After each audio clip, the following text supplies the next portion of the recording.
From America's heartland in the Hoosier state of Indiana, this is Get In, the podcast focused on the unfolding stories and extraordinary innovations happening right now. On the show today is Kelli Jones, co-founder and general partner at 68 Capital. My passions are things like music or beauty or commerce or products. But how do I connect that back to helping entrepreneurs? Like, it's just interesting how that journey turned into this.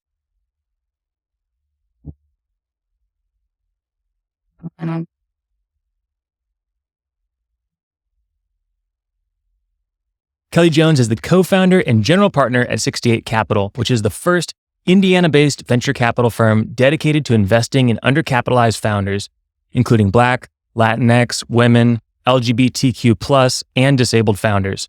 She's also the founder and CEO of Be Nimble Foundation, a social enterprise with the goal of advancing diversity initiatives to create fully inclusive tech ecosystems. On today's show, you'll hear about how Kelli and her team are using capital, connections, and community to support scalable and investable tech and tech-enabled companies led by undercapitalized founders. Kelli, welcome to the show. Thank you for having me. Thanks so much for being here.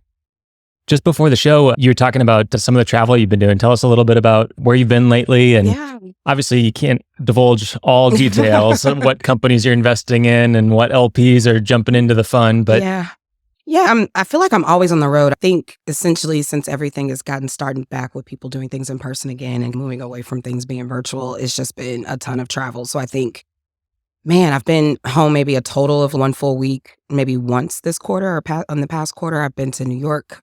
I've been to San Francisco. I've been to Chicago. I've been to, where else? Mexico, which is my work vacation place to go there to work and get deep. Where in Mexico? In Tulum. Ooh. Yeah, so I spent a lot of time. I spent most of December, the latter half of December, and a lot of January in Tulum. Sounds like you're doing it right. We just start strategy and thinking about what we want to do more of. And so I've been deep in that, but also work stuff too. So last week was San Fran. Tomorrow I go to Cincinnati. Next week is Michigan. So when thinking about strategic, you're planning out what you want to be working on, how do you find getting out of your daily routine, like going to places like Tulum, wherever that might be, helps you focus on building the business versus working in the business? Yeah, it's actually a decision I made for myself last year. I don't do a great job at balance. And a lot of times I'm really hard on myself in that we do stuff, we try it, we keep going, we do something else. And I said I wanted to pause, right? We have great stuff going on. Let's get really good at that. Let's expand the team. Let's really now we're doing the next 5 years of strategy because we work in 5-year sprints. And so it was for me quarterly, I'm going to go somewhere. I'm going to shut down the office after Thanksgiving and the entire team is going to be no. And we stuck to it. And it's because we work really hard. So we also deserve to have time off. But also that time can be, for me, I'm never not going to work, but I need to be in places where I'm inspired too. And so I have to sometimes leave here in order to get all right, what are we doing next? What's 2024 look like, right? I love and that. so, spending time in Mexico has been that respite for me for the last couple of years. And this is the first time I spent an extended period of time there. I was just going to say 5-year sprint. That seems so counterintuitive, right? It's just a 5-year sprint. Yeah, and the interesting thing is I think the stuff that people see are things that we've talked about 2 and 3 years ago that we just put into a planning process. So a lot of things we actually hit sooner than we anticipated. A fund was coming, but a fund wasn't coming for me for another few years. I didn't know I was going to move as fast and start in 2019. So it's things like that kind of just quicken the timeline. And so now it's okay. We knocked all those things off the list sooner than we anticipated. So where are we going next? And so that's been such a great journey. And I think that's come across on the Be Nimble side. We started with this really large fundraiser and we recently decided that was the last one we were going to do because we have new events that we want to do. Goals have changed. The focus has shifted. So what are the new things we're going to bring? So I'm excited about this next era because I'm that was this next stuff is going to be great. So yes. Yeah, we're excited too. I'm eager to jump into some of that and some of the things that you have planned. But I thought it might be fun to take things way, way back to some of your earliest entrepreneurial memories. Were you always interested in entrepreneurship and innovation and technology? You know what's so funny? Yes, and yes, but never actually explored it, I think, in the way I'm exploring it. I think for me, it was always this very nascent thing that I didn't understand. I remember being younger, I've always been pretty smart. My mom, although we didn't grow up rich or anything, but like my mom always made sure that we were in programs and that we got to do things. And I remember I'm a Girls Inc. girl. I went to Girls Inc. from the time I was like 12 until I aged out. And so did my sisters. And I remember like the summer camps that we go to for science and tech. And I remember like learning how to play golf at 11, like really interesting things that I got to do. But I don't know if I ever thought about entrepreneurship that young. I think what I thought about is I just know like I want to be in a position to make money and I know I'm smart enough to make money and I don't know what that means. And I remember, interesting story, it was calling one of those like homework hotlines that were like, going to, Yes. They were like, what do you want to be when you could grow up? And I said, a taxi driver. And I said that because I was like, because they drive people and they get paid. Like in my mind, it was just like, this is commerce. Like I want to figure out how to do something where people hand me cash. Yep. Now, that doesn't sound like the most fancy job, but that's how I was thinking about like me. Like when I remember that, it was funny. When I think back on it, it's interesting, right? Yeah. Like I'm thinking about how do I have something that is mine, that I do, a service that I do, where someone pays me for it. And in the end, they're in a better place. What does that mean? And I feel like that's been like my focus in life. So it's not been naturally just, I want to be an entrepreneur. It's just been, I'm a problem solver by design. And if I see a problem and I can't fix it in the current state, I got to figure out how to make it happen. And I think that's naturally turned into that. What I will say though, is that I've always been a little bit of an overachiever. So I'm the kid that like, hey, do a book report. And me, I was doing like a poster board with all sorts of things. So I think those are the things that I kind of nick on. Hey, you've always just had this kind of big vision kind of thing. And Why do you think that is? I'm just innately curious. Like I'm always asking questions and I'm always thinking about, but what if it's not like that? Or what if it went like this? Or what if we thought about it this way? And I think that curiosity is actually what keeps me going, but it also is what keeps me bored, which means that I'm always like, I'll do right. next. So I think it's just that big thinking. But were there entrepreneurs or anyone that you like looked up to in those early days? Maybe you weren't thinking about entrepreneurship, people you aspired and that inspired you. Yeah, when I think about the people that I looked up to, funny enough, it was Dominique Dawes. She was like a USA gymnast and she was like a Black girl killing it, like doing those reverses. I was like, I didn't want to be like, that's crazy. Like those are things I remember being really attracted to. And then I've always loved music. Like I've loved music since I don't recall a time where music wasn't in my life. And so what kind of music? Hip hop specifically. Yeah, but like hip hop, R&B for sure. What's your like, top 5? Oh, that's easy. It's Andre 3000, Jay-Z. Go back and forth. Kendrick is up there now. Drake. Yeah. And then I like to always throw in like a Ali, and for me, it's sometimes Fonte. Right now, it's Fonte from Little Brother. Sometimes it's Nas. Sometimes it's Nas is in my Kendrick. top 5. Yeah. As I get older, like it shifts because there's new artists that I love and respect, and I grow with music. I enjoy the active listening of music. So I've always looked up to Wu-Tang Clan. Like Method Man was always like my first crush, really, and then also just as a group, like I love them. But what I love, I think why I gravitated towards it was, especially like a Jay-Z, right? Listening to him from the beginning of his career and watching every single thing he did, like he is a entrepreneur, and I think that's what I've looked at. He's a businessman. Yeah, so it's so interesting how I ended up in this space because I think when my passions are things like music or beauty or commerce or products but how do I connect that back to helping entrepreneurs? It's just interesting how that journey turned into this. Yeah. I love it. What was so fast forward to, what was your first entrepreneurial endeavor? Like when did you just like make that first dollar, whatever that might be? I was always hustling. Yeah. I think I was doing hair. I was doing hair in college. I was really good at doing hair. I was the roller set. I was the roller wrap queen. So wash people's hair, roll it up, put them under the dryer, iron them out. Like that, I think that was probably the first time like I made money or I've done something making money. And then I think it was always just like I would get jobs and be entrepreneur. I would always end up in these places where I was like on a team of 6 and we're all trying to figure out this thing from scratch. So those experiences were really great. But I think my first like, where I'm like, dang, I might really be doing something is when I chose to move to New York. I started working in music and I launched my first company, which ended up being an experiential marketing company. And most of my clients were tech companies. And that was just by accident because I was working in music. Quick break from our normal programming. I have Erica Schweier, COO from Elevate Ventures, here in the studio today. Erica, thanks for being here. Yeah, thanks for having me. And you're going to tell us a little bit about this Rally Innovation Conference that's coming up. Yep. So it's the largest cross-sector innovation conference in the world. We're going to feature 6 innovation studios. So think hard tech, software, sports tech, ag and food, healthcare, and entrepreneurship is going to kind of be our catch-all. I love that. So tell me, who's it for? Yeah, it's for innovators, entrepreneurs, investors, honestly, anybody probably listening to this podcast.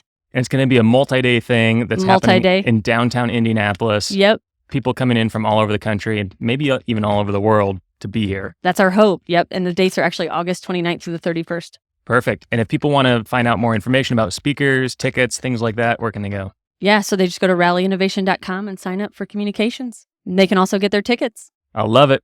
You heard it here, rallyinnovation.com. We'll see you there. Kelli, can you talk to us about experiential marketing and what that is? Yeah. So I think what we see as experiential marketing now is like when you go to an event, like a brand activation, or you go to a trade show and you like their trade show setup. It's what businesses use to sell directly to their end user or end consumer. I got started in that space working at a big music hip hop festival.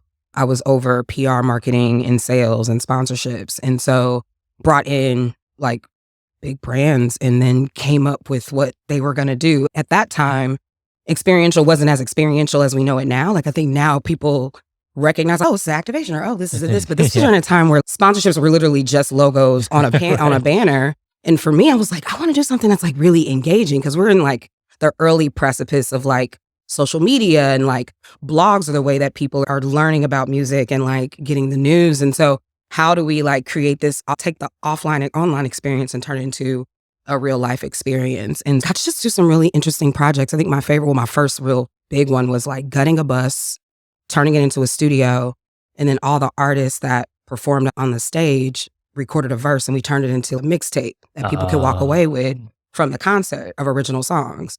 So cool. And the brand was a music tech company that sold like product, like microphones, speakers, DJ software, all that kind of stuff. So we got to outfit the bus with the stuff and then created this kind of like really cool experience. And they loved it so much. That was my first like big contract. Like I brought it to that event, but they were like, we want to take this everywhere. And so that's what got me to do A3C. And then I started doing South by Southwest and Coachella. And then I started picking up new clients and working with like Redbull and Monster and Airbnb and Lyft. Like I was doing crazy stuff. And I was just like, what in the heck? But at the same time, these are all tech companies. Yeah. Yeah. And then when you think about the music industry, I always tell people it is built on the tech industry, right? Like the way that you record it, the way it's consumed, the way it's mixed and mastered, the way it's released, everything is through tech of some sort. And even the way that we were getting the news of the music at that point was that too. And so I found myself in this really interesting intersection. I feel like that's been the theme of our work ever since, is like, there's things that are technically enhanced, and I watch people like me and others like really innovate in this space. But a lot of times they're not the founders, or those are the times where they were just starting to have conversations around diversity and inclusion in tech. And we were learning about the lack of women and people of color. This is when companies first started putting out diversity reports, and people were like, what is going on? We're 2013, maybe 14 when that started happening. Decade ago. And then it became, and I think when that hit, I was like, this is what I'm doing for the rest of my life. And I ended up, and it's been the journey ever since. Can you talk more about that moment, right? When you were like, hey, you're doing this, you're working with Airbnb, with like all these cool experiential marketing. That just sounds amazing. Yeah. And then you like find this passion. It actually happened the same way. So I was working with Akai Newmark, which makes like beat machines. Yeah. And the brand ambassador was Young Guru. Young Guru was Jay-Z's DJ and engineer. So I just told you guys, like, Jay-Z is one of my favorite artists. So in my mind, this is the guy that recorded all of Jay-Z's music. Like, Jay-Z's my favorite entrepreneur. Like, clearly this is a person that I can't believe he wants to work with me. He offered me a job. He's, I'm trying to stand up this brand. I think what people don't know about Guru is he's a tech guy. And so he wanted to really talk about engineering from a cultural perspective. So specifically, he's a music engineer. Yeah. But people may not see that as like engineering. So how do you have conversations around engineering that are connected to things that people enjoy? And he called it Era of the Engineer. And it was focused on seeing people that look like us get interested in tech and engineering. And that's like, once that was like what he wanted me to do, I said, I found this is exactly where I want to be. And so we built a platform called Ear Sketch. It taught kids how to code using music production. It's still available. It's in partnership with Georgia Tech, the National Science Foundation. We came up with some really cool tech ideas, tried to pitch them. We worked really closely with Techstars. They got the music accelerator going like back in 2014, 15. Like he was one of the first people to participate in that. Like really interesting thing, like things that I didn't even know existed. I didn't know what an accelerator was in 2014. Like they were still fairly new. Like now we hear them all the time, but they're everywhere. I'm like, there's a thing where you can like have a startup, an idea, go to this place, they give you money and help you grow it. This is incredible. Yeah. And like starting to learn about what was happening in San Francisco and other places was just really interesting. And I was still in New York at the time, but then got an opportunity to move to LA and take a full-time job as director of sales and marketing for Hip Hop DX, which is a tech-backed media company, a VC-backed media company. And they recently got acquired by Warner. And so I got to grow and run their social media capabilities, all their sales, and a lot more of that same kind of experiential online, offline work. But at that point, I was working at a tech startup, one that was fully diverse, which is something that you didn't see. The entire team was of every race and creed and color, and I knew it could exist. And then later went on to Blavity, which I think people know from Afrotech and all of their focus on tech. And that was like the place that I was supposed to, that was the drop for me. I was like, I'm gonna be here forever. What were some of your early lessons breaking into tech? When you first official, this is a tech company. Yeah, I don't think I realized it, you know? It happened organically. I think because every job I had up until this point, I was always this team 5 or 6. So I didn't I understand how startups work just from always being on this team where we all got to do everything. Right. And that just continued to be the case. Different types of companies, but same connection points. I think the transition to what I say is true, like working in tech, was obviously when I moved to California and was working for an online media company, standing up sales during a time where Instagram was just becoming popular and people were weirded out by putting full stories on social because people were trying to get clickbacks to websites. That was that transition of social media owning the news versus an outlet owning the news. Yep. And so that was a really interesting time because that's when lives were coming out. And so I got to develop shows. Like, I'm really good at that stuff, but that's actually not what I do anymore. And I think when I share like the stuff that I'd done before choosing to make this transition, people are genuinely surprised. It's a lot. I'm not surprised. But it's directly informed every single thing I've done to this point. It's basically brought it all together for me. What makes a good show? It's a great question. A great personality, like a great face, right? Yeah. The person, knowledgeable, draws people in, we're has screwed, really great Nate. conversations. We're screwed. Honestly, that's a big one. And then having entertaining content, I think like all of it comes down to the content just being genuine and real and not feeling manufactured. Yeah. And because that's where we are, the era we're in now. Like at one point we were in an era where it was very highly produced. Yeah. It felt like newsy. And we're back to like it being a little off or things not being perfect because I think people connect with people. So I think that's what I see now. But it's interesting to see the shift from what we see now as normal at one point was new.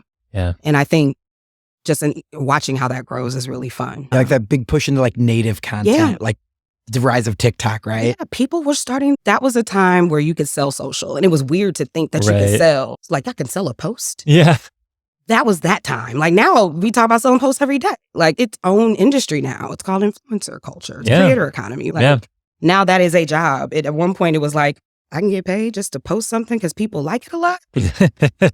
It's why it's what ad engines like Facebook have been born. That's an interesting time to see that. So much opportunity. Yeah.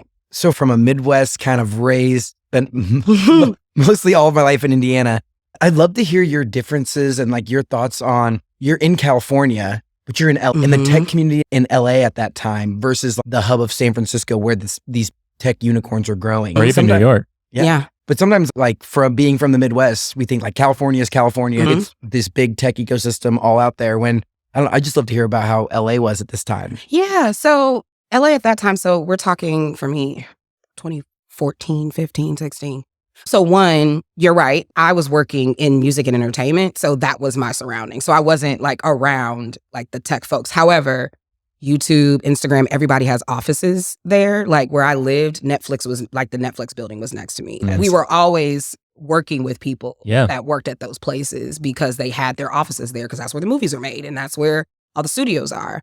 Snap was coming out about that time too. Yeah, right? Snap. Everyone has an office in LA. Yeah. I'll say that. So there is an ecosystem, but I think because it's so connected to the entertainment that's happening in LA, it just feels everything is together. It's an extension. Yeah, because all those things are colliding with each other. Netflix is right here and they're producing movies, but they're also using this marketing agency that's a Black-led marketing agency that's based here that does all of their rollouts. So that was the side of it. I know, like I feel like if you go to San Francisco, obviously you're going to see all the coders are up there and all the people that are beating code. But I think In LA, it was like the people that needed to be there because of the industry that was there. A lot less Patagonia vests too. Yes. Yeah, it was a lot more like Jordans and not Allbirds. not a lot of, but it's there too though, right? Because at the time, like I was a member at Noya House and Soho House. So like those guys were there too, but they were also there with people that were presidents of like labels. And like they were there to sell business more than they were there like standing up another company. I would say that's probably happening a lot more now because people are just starting companies wherever they want to be. That's the difference. In New York, I would say, though, I probably saw more of because I spent a lot of time in Dumbo. And one of my friends worked at Huge, which when they started was a very small digital marketing company. Now one of the like largest, biggest in that space. And she was like early there at product management. And so I saw a lot of it more in New York, being in Dumbo all the time. Everybody was tech. Yeah. So that was interesting. Seems like being immersed at the like epicenter of culture, both in New York and LA, and not just meaning the city, but like the industry itself. Yes. Probably gave you your 10,000 plus hours in just understanding trends, what's hot, what's going to be hot, how trends rise and fall. Absolutely. Anything that you use with your team that you've learned from those areas, just as I'm even thinking like checklists or values or anything like that you learned? It's so funny you say that. I would say it's the cornerstone of everything that we've ever created. It's been embedded into what Be Nimble is. It's been embedded into what 68 is. Like, I don't know if you can tell, like the tone, the way we speak regular, like normal speak. It's not like, you need to understand the valuation of it. We don't do that because that's not who we're talking to. Like, we're talking to people that need to understand what this means. So there's always going to be this little bit of it's going to have a little attitude. It's going to feel cultural. It's going to feel inclusive. And I think that's what people like about the content. So I think that is something that we definitely carried over. I'd say overall, though, it fully informs my investment thesis. It fully informs how we've come up with the programs we've come up with. It fully informs how we've rolled out the things that we've rolled out with, the model that we've chosen to use. All of it's informed from the work and from the people that I was surrounded by through those years of work, understanding how to run a startup, but also understanding how to raise money and also understanding how to actually solve a problem in the end and always focusing on the user first. I have gone by a quote for years from Richard Branson that the best ideas are the ideas that are always solving a problem. If it doesn't solve a problem, I don't go after it. And that's how we choose what we don't do. It's why we can choose to say, we're not doing that event anymore. We're moving, like we've now shifted to this type of thing. So how do we roll that out? Be nimble as a name on purpose. Like it means we can adapt. We make change based on what the market says, but most importantly, what our people say. So I think that informed response is actually a direct reflection of how I matriculated through my career prior to coming back home. Do you have any advice for leaders that maybe don't work in the most nimble of industries, or maybe their company isn't as quick to cut some things off and shift to other directions, on how they can be like that catalyst for change within their organization? Yeah, honestly, I feel like this is something else that I think we helped make feel real, right? I think a lot of times it feels like you can't go after and like just start something, or you feel like, oh, it's like somebody else's, or oh, it's just like this. I think the things that we managed to do is find a niche that we knew we could actually work through, something that I don't think got into anybody else's lane, but that was an additive to whatever else was happening in the ecosystem, and choosing to focus. I think focus is so important. I think a lot of times we want to do this and we want to do that and we don't want to do this. And if it doesn't end in this X being the outcome, we try to figure out where else to put it. It's really easy to say no and yes to things. So I would say one is like just knowing like what your focus is. And if something comes to you that doesn't fit that, it's okay to say no. It's also okay to adapt to it if you think you want to make it your thing, but you have to go through your own process to do that. I love it. I love it. I did too. I'm curious to learn, you mentioned some of the programs that you've launched. Do you have any favorites and do you have any stories from getting those programs off the ground? Yeah, I think there's an obvious shift, and I don't think we spent a lot of time like talking about how those shifts have occurred for us. One, I shared like the entire precipice of Be Nimble 68 is based and rooted in my experience in this intersection of commerce and culture and Blackness and all of these things that like had me feeling like we could do a lot more. I understand venture capital. I understand how it works. I understand how startups are funded. And we started with the traditional like tech company, which we still do. And this is a prime example of what I mean about this problem solving thing. We would get all these applications. And then so we would have to do the first round of vetting, and of 100, maybe only 30 actually apply, like actually make sense, move forward to the next. So for me, but the 70 is bothering me because are we not able to do something for them? Do we just leave them hanging? So one of the things that we pull on is industry. So we tell people to like choose what industry you're focused on. And so I ran a query on the industries and just saw which ones were the top ones. And I said, there's a pattern and I think there's a need here. And so the ones that came out top were food, restaurant. The second was like products, e-commerce, things like that. And then the last was like music and sports. And so for me, it was like, okay, I know in food, there's a lot of opportunities to create venture backable sorts of businesses. Like how might we layer in helping a restaurant understand the tech enablement or the opportunity with building something that could be venture backable? How do we put those things together? And so that's the transition between traditional, just like tech companies, what we know, like B2B SaaS enterprise, to tech companies that also have this overlap of industry that is specific to Black and brown people. And so food is where we started. Melon was born of that. Ghost Kitchen model, help people build essentially restaurants that can be repeatable without having overhead space, license out the actual recipes and all of that. You make money. It's like you're franchising without any overhead, right? That's how these virtual brands work. That's why cloud kitchens and other things. Like I've been studying, because I'm into food, like I've been studying what's happening with ghost kitchens for a long time. I've been studying delivery. I've been like, because I see it happening in front of me. So this is how we can scale restaurants. This is how we can make restaurants make sense for Black people, if we can help them like shift the way that they're thinking about the business model. For those that aren't in the industry and haven't been following all the headlines, all of the research, all of the reports over the last couple of years, why is it important to have programs specifically for these undercapitalized groups and even specific funds for these undercapitalized groups? I think there's two reasons, maybe three. I think one, like people. So I think one is just like being able to understand a specific problem. I always use Wale from Givelify as a great example of brilliant, the most brilliant idea at the time, but it doesn't connect with a traditional investor if you don't understand the opportunity for having something that's not subscription based, that's all transaction based, to help churches have an electronic way to capture their tithes and offering. It doesn't make sense when you think about it unless you understand how the Black church works, which is always passing around envelopes and everything is paper and checks, and no one's doing that anymore. They don't have ATMs. So how do you help industries that have been, I won't say behind, but just don't innovate as quickly, create new solutions to help them keep up? And I think if that was pitched to me, I would have been like, this is the most brilliant thing ever. But I can only imagine when you pitch it and there's no one that really understands it, it's harder to get it across the line. So that's one. I think the second is really around needing to de-risk sometimes, right? That friends and family round that doesn't exist in many Black and brown communities.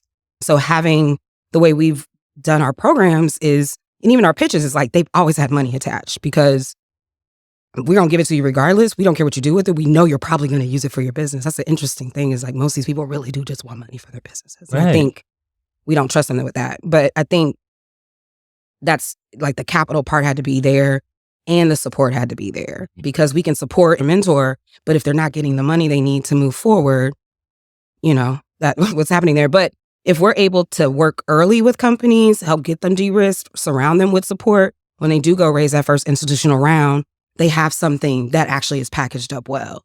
And unfortunately, there's not a lot of people that have done that look like us. So there's a need to share what that is and how that works. So I think a lot of times, I know when we first started this, like there was a lot of pushback. It was just like equity. You're talking about people giving up. When I'm talking to the Black community, VC is not something that they have, I'm not saying everyone, but most people are like, VC, what is that? You take equity. I don't know how that works. We know loans, we know grants. And so you're also talking about a capital stack that people aren't familiar with. Mm-hmm. And I always say VC doesn't work for everybody, but you should all know your options. We all should know our options. And so this first kind of 2-3 years of our work was just sharing what it was and how it makes sense and how it works.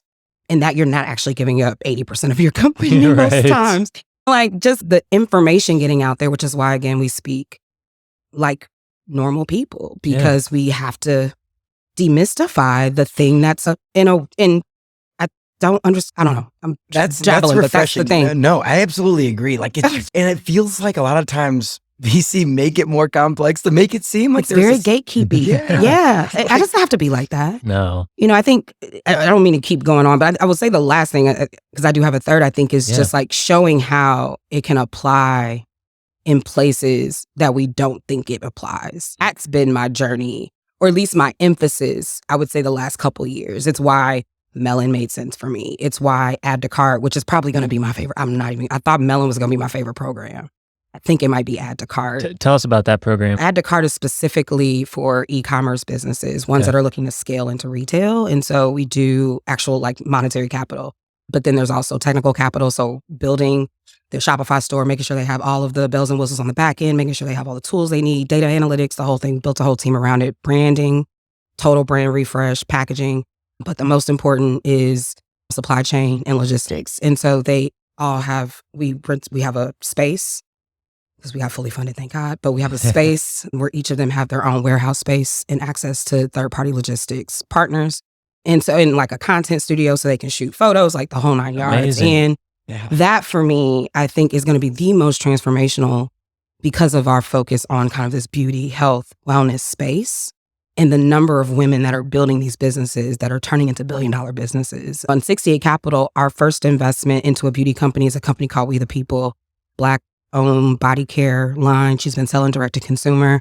She's going into Sephora next month. Wow. 260 Congrats. stores, We should get her 100% on the show. online. That sounds awesome. She'll be in town in June. So I'll make sure, like all of my founders are coming to town, hopefully. Love it. But like, brilliant. Estee Lauder started a company and now is in stores. And so and we have a few companies like that in our portfolio. But the thing that they all had the same issues with was logistics partners, brokers to go between them and Target or them and Walmart or them and wherever they're being sold, and then their 3PL partner. And so that informed what the offering would be. And I think where we are now with our programs is like, for me, we're solving problems that are on the further end of the growth spectrum, because I think there's a lot of support at the early, but as they start to grow, what's next? And so I think that's the direction that we're going. And also just providing something that actually is helpful that you can walk away from. Like with Melon, the kitchen space is like game changing. Burgese has been voted the best vegan burger company in the state 2 years in a row. Like they're about to move into their own space. That's what we deserve to have. Fast forward 5 years, at the end of your 5-year sprint, what do you think will be different about the tech industry that you're really excited about? There's things I'm actually excited about now. I think speaking to Indiana, like it's just so refreshing that like this conversation I can have so much more like freely. Like for a while it was like, what are you doing? What are you doing? Everyone was like, what are you doing? Why is this so for? Like, why are you doing this and this? Like, how do these things connect? And I think people see how they connect, and I think people see the importance. So I think that shift happening has been so exciting to see, because it feels, okay, maybe we are on the right track. Maybe we are doing the right things.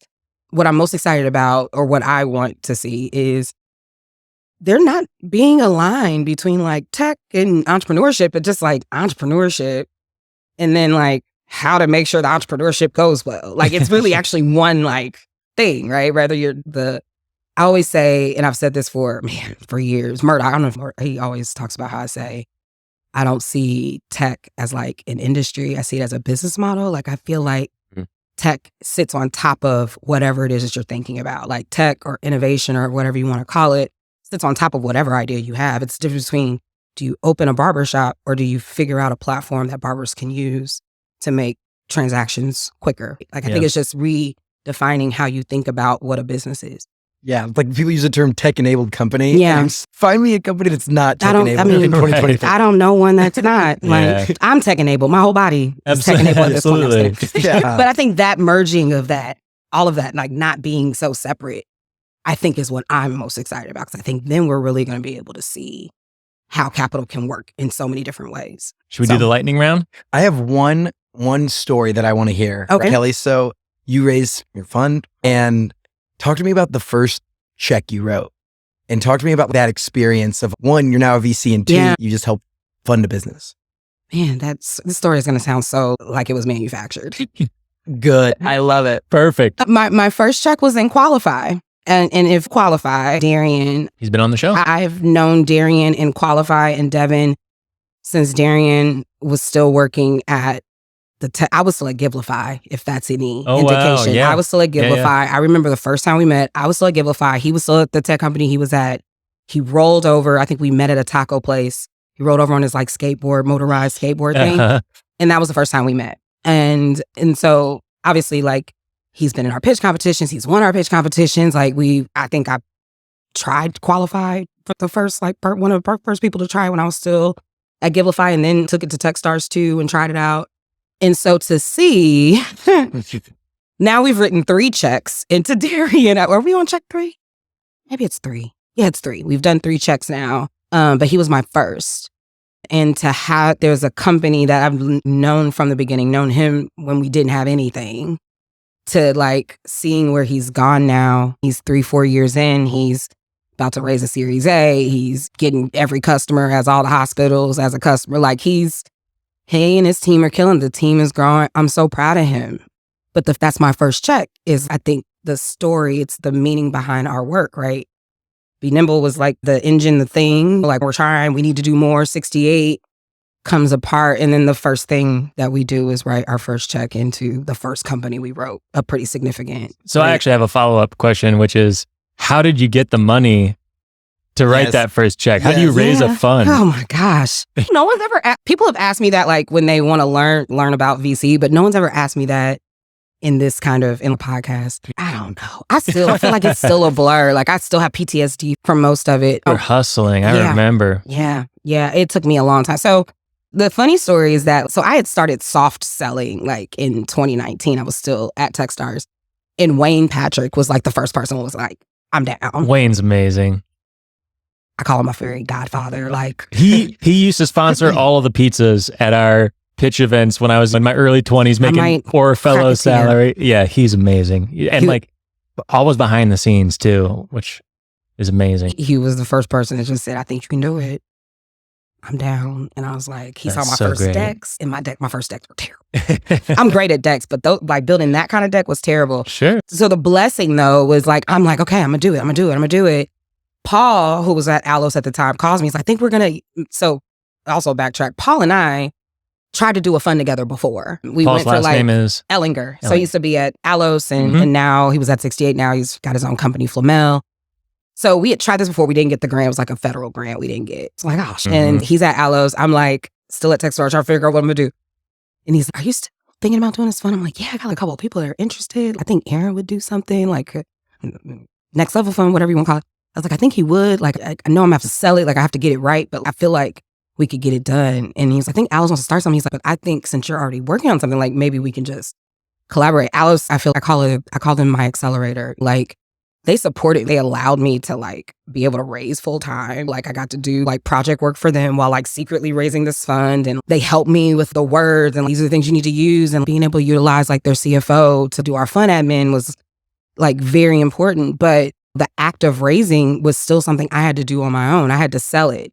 And so my background is sales and marketing. I know how to do that, but like selling to people for them to trust you with their money to put into other people is a totally different kind of sell. Sure. And so the practice is in just repeating that. I have 27 versions of the deck. Like I've been through every iteration, and I think it came down to passion, know-how, even though like I'd not invested. Like I'm very transparent. I've never invested before. I've only worked at accelerators, but I know how to pick companies because I pick companies for accelerators. Like I could tie that back. And I think they believed me. And then they said yes. And then a few people said yes. And I was like, wait, I think this might be happening. Like it was this click, this moment where I was like, I might actually do this. And like, I was only thinking like $1 million, maybe 2. And then it was like 5. And then I was like, maybe I'll do 10. And it was like, I'm gonna do 20. Let's just see what happens. I didn't get to 20. That's okay. I'm settled. Got to 15. That's amazing. I think 15 is still good. Yeah. I'd stopped. I said, I don't want to raise anymore. I'm tired of raising. So I stopped. But then I like ended up with some really great partners too. I'm like, part of the next chapter of things is like talking about the process of starting a fund. Like, I'm still not through with it. Like, everything I'm doing right now is for the first time. It's kind of being a founder. You're always raising. I'm really good at founder stuff though. Yeah. Like, I'm really good at just like, all right, we gotta get it done. And now I feel like we're in this place where we're mostly deployed. We're probably about 60-70% deployed at this point. Most of our deploying now is going to be follow on. Every one of our companies are following on, which is a good thing. Awesome. Now I'm like coasting and thinking about like, how do we bring more value to the portfolio? What other things can we be doing? Like, how do we act on other strategies? Like, how do we start prepping ourselves for what a fund 2 looks like? Those are like the spaces I'm in now. But also like, how do we bring these things closer together? Like, I feel like sometimes Be Nimble and 68 feel very separate, and I want them to be, because I think they lean on each other. How do we bring those things together even more? When do we do more? So much to think through. Kelli, I'm going to ask you to brag about yourself for a little bit here. Yes, please. And what do you think the 5 reasons that you convinced people to fund a $15 million fund? And I know the model, all this, but I think a lot of it has to do with you, right? So tell me what those qualities that you find in like, that makes you the person to lead this charge forward. My employee, I wish my employees were here in this moment. We did a very similar exercise at our retreat where we had to talk about ourselves or what we thought we were good at. So I'll say a few things. So one, I think there's people that are really good at seeing the big picture, and there's people that are really good at seeing all the details. I see both. And so I think that's actually the strongest component. I don't necessarily want to do the task stuff, but I can construct the whole thing. I can say, this is what we're going to do. All parts of the machine. This is how we're going to get there. I am trying to pull away. So I think we're always in the process of becoming better leaders. For me, it's always delegating and then hiring people that are smarter than me to do other things. Because I'm in a place where I'm just like, I really want to focus on this stuff. And so I think that was like that's the biggest part. Because at the end of the day, I could probably get it all done by myself. I may not sleep, but I can probably knock it all out if I needed to. But then I also understood how to plug people in where they need to plug. I think the other is actually seeing the whole. And when I talk to founders, I call it the moat, right? It's the competitive advantage. It's what is the thing that you do that no one else can do, even if you guys were both doing the same thing. I identify that in every single thing that we do. That's my co-founder, Jeff, and I naturally do that. And I don't know, maybe it's because we're family, I don't know, but I see everything in this, but this is missing, and then I want to focus on that because that is where the need is. So I think that's been the most important. I think the third is, I stole this from Jeff, it's translation. It's like knowing how to talk about things in a way that people understand, that make it make sense and don't make them feel like you're talking over them or talking above them. That's a thing. I think when it comes to the fund though, I think it was the track record of work that we had up until that point, the kind of companies that we had the opportunity to be close to, the deal flow that we had access to, the relationships we had, just because of my experience being all over the place. Like, we knew a lot of people. And honestly, like, it's gonna probably be passion. Like, I actually love this. It's frustrating and I'm a cuss as hell. It's frustrating. It's lonely. I've not had great days. I've had amazing days, but I really do love this. And I'll do it every day. And I'll try to win at it every day. And I think people could see that and often I don't always feel like I'm doing the best job because we've been limited and now we're in a place where we can grow, but like we've been very constrained. We've been running a nonprofit part-time like it's a full-time organization, and no one has even noticed that part. We all have full-time jobs. I don't know anybody else is going to go get it. Yes. That's great. Heck yes. I'm gonna get it. It's a good mic drop moment. I'm gonna get it. Yeah. I don't know. I maybe just have Jeff and I have these like pep up talks. Like we're gonna get it regardless. Yeah, I love that. Okay. Do you have 2 minutes left? I do. Let's keep going. For the This lightning is fun. round. Yeah. Here we go. Lightning round. So quick, first thing comes to your mind, just let it rip. Right. All right. So outside of the amazing entrepreneurial ecosystem, what is Indiana known for? Michael Jackson.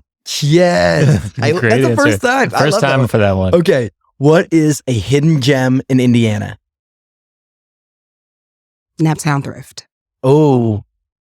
I have not been. I'm not familiar. I guess we know where we're going Friday afternoon. Heck yeah. Okay. And final question for you.